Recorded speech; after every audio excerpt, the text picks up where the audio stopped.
The sharp winter wind swept through the bustling streets of Denver, carrying the scent of roasted chestnuts and mingling it with the chatter of bundled-up shoppers. Olivia Bennet tightened her scarf, her breath forming soft puffs in the frosty air.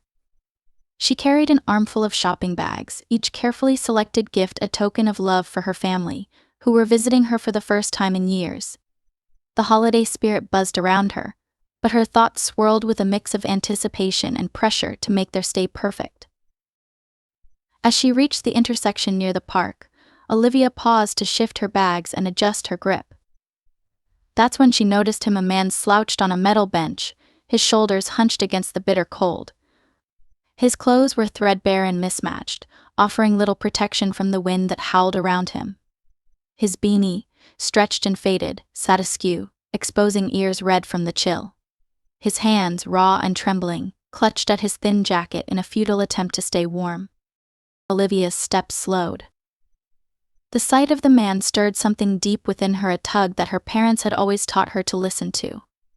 They had instilled in her the belief that everyone deserved dignity and care, no matter their circumstances. Yet she hesitated. Her arms were full, her list of errands still long, and the day slipping away. But the vulnerability in the man's posture, the starkness of his isolation amidst the festive crowd, pulled at her more strongly than her plans. She took a deep breath, set her bags down, and approached him. "Excuse me," she said softly, her voice cutting through the hum of the street. The man looked up, startled. His pale blue eyes, though tired, held a quiet depth that caught her off guard. "Yes," he replied, his voice hoarse but gentle. "You look like you could use something warm," Olivia said, crouching slightly to meet his gaze. "Have you eaten today?" The man's lips curved into a faint smile, one tinged with more sadness than gratitude. "I'm fine, miss," he said, his voice rasping against the cold. "Thank you for asking. Just waiting for this cold to pass." Olivia frowned slightly. The cold wasn't going anywhere, and she knew it. Her gaze dropped to her wallet, her mind already deciding before she could rationalize it. She pulled out a $20 bill and handed it to him. "Please. Get yourself a hot meal." He hesitated, his hand trembling as he took the bill, as though it were something precious and fragile. "Thank you," he said, his voice barely audible. "You didn't have to do this." "It's the least I can do," Olivia replied. She smiled gently. "By the way, I'm Olivia." "Matthew," he said, nodding in gratitude. "Thank you, Olivia." The way he said her name, soft and deliberate, made her chest tighten. For a moment she considered walking away, letting this be the end of her good deed. But as she glanced around, her eyes landed on a small thrift store just across the street. An idea sparked. "Stay here," she told him. "I'll be right back." Before Matthew could protest, she hurried across the street, weaving through the throng of shoppers. The thrift store smelled faintly of mothballs and wood polish, but it was warm, and the racks overflowed with winter clothing. Olivia scanned the shelves quickly until her fingers brushed against a thick, navy woolen blanket. She smiled, remembering the blankets her grandmother used to knit, heavy, comforting, and built to withstand even the coldest nights. This one felt just right. She paid for it, and returned to the bench where Matthew still sat, the $20 bill now clutched tightly in his lap. His face registered surprise as she approached, carrying the folded blanket in her arms. "Here," she said, draping it over his shoulders. "This will help." Matthew stared at her, his pale blue eyes wide and glistening. He pulled the blanket closer, his hands shaking not from the cold this time, but from emotion. "Why are you doing this?" he asked quietly, his voice wavering. "Because I can," Olivia said simply. "And because you shouldn't have to sit here freezing." For a moment he seemed utterly at a loss. His lips parted as if to speak, but no words came. Instead he looked away, his gaze drifting to the bustling street, his fingers gripping the edges of the blanket. "You're very kind," he said finally, his voice raw with sincerity. "I don't meet people like you often." "It's the holidays," Olivia replied, her smile warm. Everyone deserves a little kindness. Matthew's expression softened, but a shadow of something darker lingered in his eyes. You don't know me, he said after a pause. You don't know what I've done. Olivia tilted her head slightly, curiosity flickering through her concern. What do you mean? He lowered his gaze, his shoulders sinking further beneath the weight of the blanket. It's a long story, he said finally. And not a happy one. I don't want to burden you with it. You're not a burden, Olivia said firmly, her voice leaving no room for argument. But only share if you feel ready. The words hung between them like frozen breath, delicate and fragile. For a long moment, Matthew didn't respond. Then he sighed, a sound that carried the weight of years. All right, he said quietly. But I'll warn you, it's not an easy tale. Olivia nodded, settling onto the bench beside him. The cold seeping through her coat, but not enough to drive her away. I'm listening, she said. And so Matthew began to speak. His voice, though steady, carried a heaviness that spoke of long-held pain. The wind howled softly through the trees as Matthew adjusted the blanket Olivia had given him, his fingers gripping its edges as if anchoring himself. He took a long breath, and Olivia waited patiently, sensing this story wasn't one he shared often, if at all. I wasn't always like this, Matthew began, his voice low but steady. A few years ago, I had a life that looked normal from the outside. A steady job, a home, a family. I worked as a carpenter, like my father did. I loved it, every cut, every nail, every finished piece that I could step back and say, I built that. Olivia could see the flicker of pride in his eyes as he spoke. A glimmer of the man he might have been before life had battered him down. What happened? She asked gently. It started with an accident, he said, his jaw tightening slightly. I was working on a roof, simple repairs for a client, and I slipped. Fell off the ladder and broke my leg in 2 places. At first I thought it was just bad luck. I'd heal, get back to work, and move on. But the recovery wasn't smooth. My leg didn't heal right, and the medical bills. He paused, exhaling sharply. They just kept piling up. I couldn't work while I was recovering. And without an income, things started to spiral. Olivia nodded, her heart heavy. She had heard stories like this before, where one misstep became an avalanche of misfortune. Did you have anyone to help you? She asked softly. I thought I did, Matthew said, his tone tinged with bitterness but also resignation. My wife, Sarah, tried at first. She took extra shifts at her job, but the strain became too much. She started spending more time at her sister's house, taking our son, Charlie, with her. One day she didn't come back, just left a note saying she couldn't do it anymore. I'm so sorry, Olivia said, her voice quiet but sincere. That must have been devastating. Matthew gave a bitter chuckle. I didn't blame her. Not really. She needed stability for Charlie, and I couldn't give that to her. The house went into foreclosure not long after. I stayed with friends for a while, bouncing between couches, but eventually, I ran out of places to go. People don't want a reminder of how quickly life can turn. Olivia frowned, the weight of his words settling in her chest. That's unfair, she said softly. You didn't deserve to be abandoned like that. I don't know what I deserved, Matthew replied, his gaze fixed on a patch of snow-covered grass. But here I am. It's been over a year now. You learn to survive, to get through the days. But it's not living. Not really. Olivia swallowed hard, her mind racing. The man sitting next to her wasn't broken, no matter how much he believed otherwise. He was someone who had been handed more than his fair share of hardship and was still standing barely, but standing nonetheless. You're stronger than you think, she said after a pause. Surviving what you've been through takes a kind of strength most people don't understand. Matthew looked at her, his pale blue eyes filled with a mix of gratitude and disbelief. You're the first person in a long time who's looked at me like I'm more than this, he said, gesturing to himself in his tattered clothing. Most people don't even see me.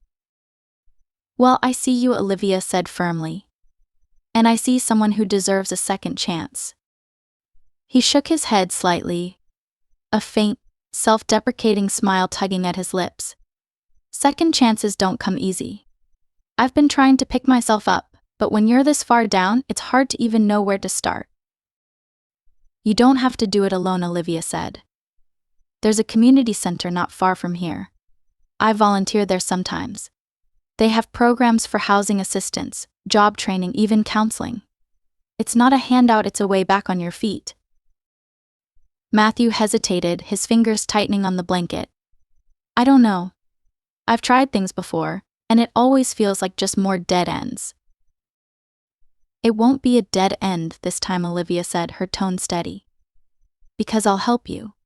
You have a skill, carpentry is valuable. People need that, and you can still do it. You just need the right opportunity. Matthew's gaze dropped to his lap, and for a moment Olivia thought he might refuse. But then he nodded slowly, his shoulders straightening ever so slightly. All right, he said, I'll try. Good, Olivia said, a small smile breaking across her face. We'll go tomorrow and talk to someone there. But for now, let's get you something warm to eat. My treat. Matthew glanced at her, his expression a mixture of gratitude and vulnerability. You don't have to do all this for me. I know, Olivia said simply. But I want to. As they walked toward a nearby diner, Olivia couldn't shake the feeling that this moment, small as it seemed, was the start of something much larger. And though Matthew didn't fully believe it yet, the decision to try again was the first step toward reclaiming the life he thought he had lost. The diner's warm, welcoming glow was a stark contrast to the icy streets outside. Frosted windows blurred the view of the bustling sidewalk, while inside, the hum of friendly chatter and the clinking of dishes filled the air. Olivia led Matthew to a booth near the corner, away from the larger crowds. A cheerful waitress approached, her red apron dotted with flower and holiday pins.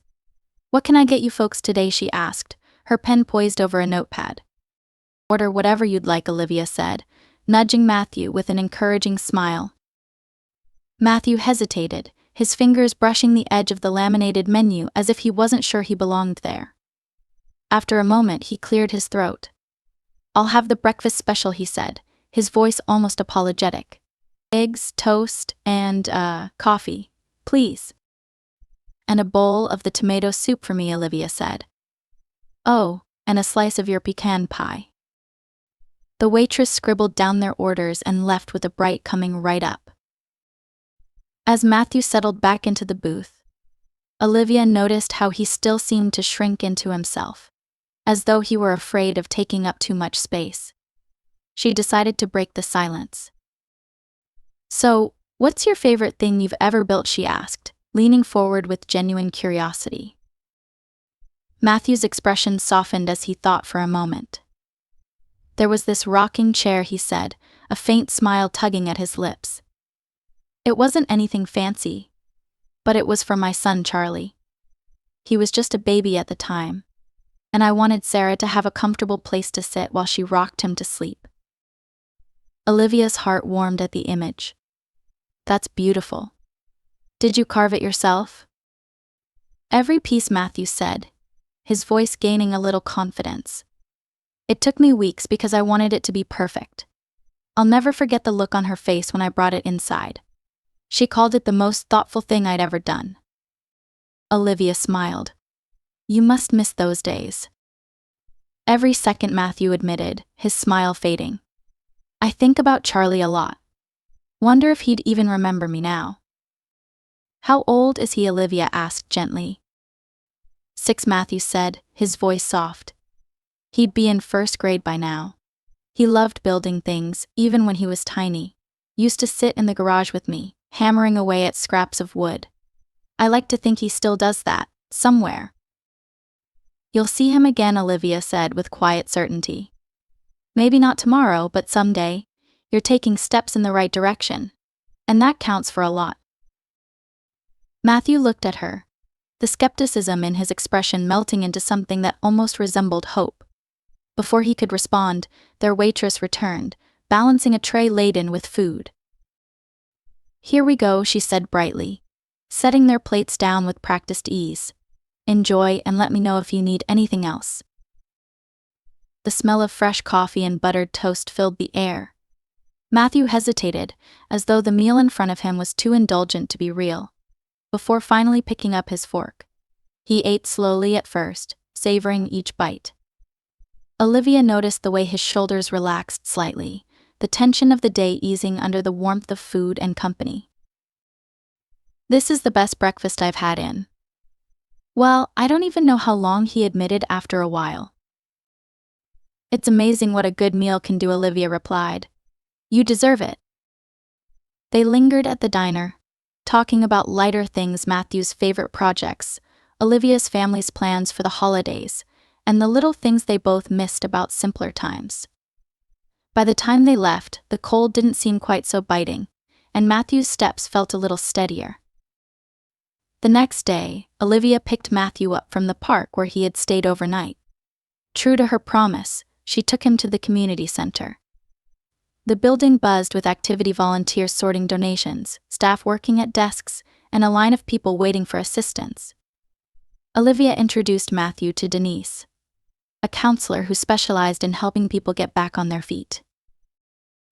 Olivia's told me a little about your situation, Denise said, her voice warm but professional. We can help you start fresh. We've got a transitional housing program that might be a good fit while you look for work. And I hear you've got carpentry skills.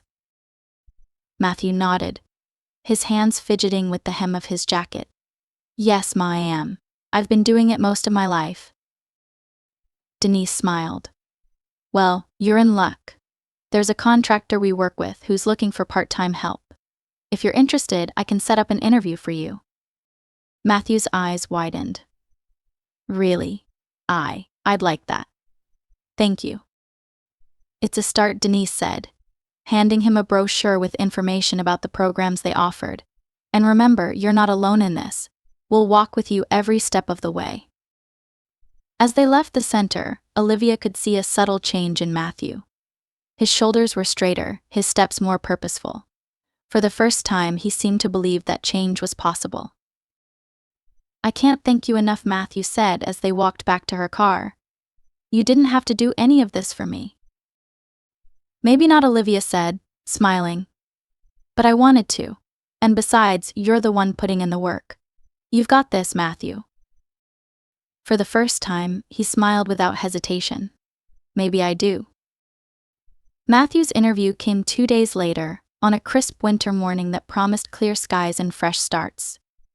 Olivia had helped him prepare, practicing potential questions and picking out a neat button-down shirt and slacks from the thrift store.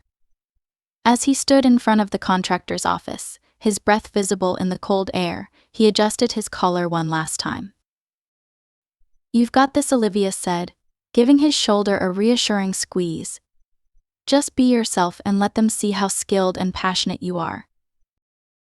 Matthew nodded, swallowing hard. Thanks for everything. I'll let you know how it goes. Olivia watched him enter the building, a small smile on her face. She decided to wait in a cafe across the street, her hands wrapped around a steaming mug of tea, as she silently rooted for him. When Matthew emerged an hour later, his face was a mixture of shock and excitement. He spotted Olivia through the cafe window and practically jogged over, his breath fogging the air. I got it, he exclaimed, his voice barely containing his disbelief. They hired me. Part-time for now. But Jim the contractor said if I do well, it could become full-time. That's incredible, Olivia said, standing to embrace him. I knew you could do it. Matthew laughed, a sound that seemed foreign even to him. I almost couldn't believe it when he shook my hand and said, "Welcome aboard, it's been so long since anyone said something like that to me." The two spent the afternoon celebrating with coffee and pastries at the cafe. Matthew shared details of the job, helping build custom furniture and repairing older pieces, tasks that felt like second nature to him. His eyes lit up as he spoke, and Olivia noticed the way his confidence had grown even in just a few hours. The next few weeks brought a whirlwind of positive change. Matthew moved into transitional housing provided by the community center. It was a modest room in a shared building, but it was warm, safe, and his own. He threw himself into his work, arriving early each day and staying late to perfect his craft. Jim, his boss, quickly noticed Matthew's dedication and began giving him more responsibilities. "This is the best work I've seen in years," Jim said one day, running his hand over the smooth surface of a table Matthew had restored. "You've got a gift, Matthew. I'm glad we found you." Matthew beamed, his chest swelling with pride. The man who had once doubted his worth now felt a sense of purpose with each piece of wood he shaped. Every few evenings, Matthew stopped by Olivia's apartment. Sometimes it was for dinner, other times, they simply talked. He told her about the progress he was making at work, and she encouraged him to start saving for the future. Slowly, Matthew began to dream again, not just of stability, but of reuniting with his son. One evening, after a particularly long day, Matthew arrived at Olivia's door holding a small envelope. "What's this?" Olivia asked, taking it with a curious smile. "It's half of my paycheck," Matthew said, his tone earnest. "I know it's not much, but I want you to have it." "Matthew, no," Olivia said, shaking her head. "You've worked hard for this. You need it to keep moving forward." Matthew held up a hand to stop her. "Please, Olivia, if it weren't for you, I wouldn't have this paycheck at all. You saw something in me when I couldn't see it in myself. Let me do this, it's my way of saying thank you." Olivia hesitated, her heart swelling with gratitude and pride. Finally, she nodded, her voice soft. "All right, but only if you promise to treat yourself with the next one." Matthew laughed, the sound full and genuine. "Deal." As the weeks turned into months, Matthew's life continued to transform. He moved into his own small apartment and began saving for a trip to see his son. Olivia stood by him every step of the way, not as a savior, but as a friend who had believed in him when he couldn't believe in himself. One snowy evening, as Matthew sanded the final edge of a chair he had been building, he paused and looked out the window of the workshop. The snow fell quietly, the world blanketed in a soft, peaceful white. For the first time in years, he felt truly at home, not just in a place, but within himself. And as Olivia prepared for her family's arrival that holiday season, she couldn't help but feel that the gift she had given Matthew was nothing compared to what she had received in return: the joy of witnessing a life rebuilt, and the reminder of the extraordinary power of kindness. The workshop buzzed with activity on a bright, clear morning. Matthew stood at his workbench, running his hand along the smooth surface of a custom dining table he had just finished sanding. The rich grain of the wood gleamed under the soft light, a testament to his careful craftsmanship.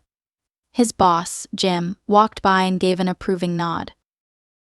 "Looks great," Jim said, pausing to examine the table. "I've got a client who's going to love this piece. Keep this up, and I'll be moving you to full-time sooner than we planned." "Thanks, Jim," Matthew replied, pride swelling in his chest.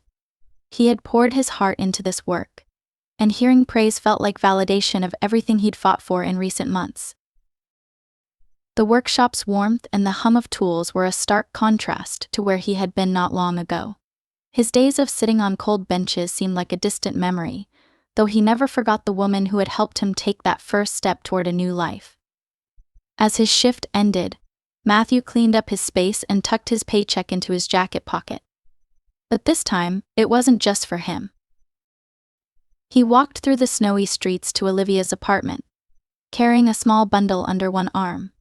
The wind nipped at his face, but he didn't mind. When he reached her building, he knocked, the weight of the envelope in his pocket a quiet reminder of everything he wanted to say. Olivia opened the door with her usual warm smile. "Matthew, come in. You're just in time, I was about to make tea." "Perfect timing." Then Matthew said, stepping inside and shaking the snow from his boots. He handed her the bundle, wrapped in brown paper. "This is for you." "What is this?" she asked, her brow furrowing in curiosity as she accepted it. "Open it," Matthew urged, his smile tinged with anticipation. Olivia unwrapped the paper to reveal a handcrafted jewelry box, its smooth wood polished to perfection. Intricate carvings of vines and flowers adorned the lid, and when she opened it, the soft velvet lining inside shimmered under the light. "Matthew," she breathed, her voice touched with awe. "This is beautiful. You made this." "I did," he said, a hint of shyness creeping into his tone. "I wanted to thank you in a way that words couldn't. For everything you've done. This isn't just a box, it's a reminder of how much you believed in me."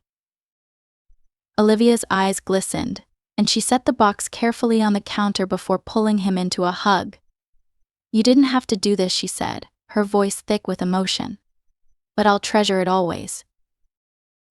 They sat together at the small kitchen table, sipping tea and catching up. Matthew shared news of his work, how Jim had hinted at making his position full-time, and how he had started putting money aside to visit his son. "I called Sarah last week," Matthew said, his voice steady but filled with emotion. "I told her I've been working and getting back on my feet.